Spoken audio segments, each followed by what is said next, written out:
Demove detecting vacuum, flow rate with floating flowmeter. Use a vacuum pressure gauge to test the hose pressure. This is a vacuum gauge. Connect the vacuum gauge to the vacuum pump.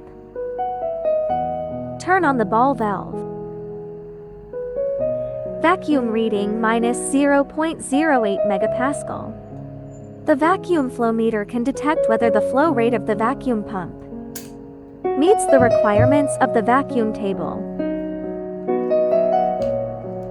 This is a floating flow meter.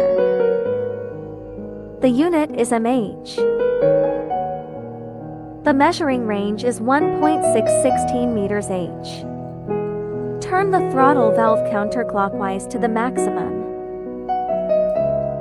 Connect the vacuum hose to the top port. Keep the vacuum flow meter in a vertical position.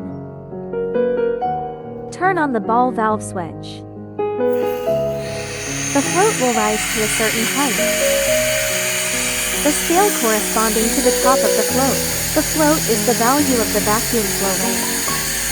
The actual vacuum flow rate detected is 9 per meters H. Please record the flow rate of the new vacuum pump to compare with the flow rate in the future.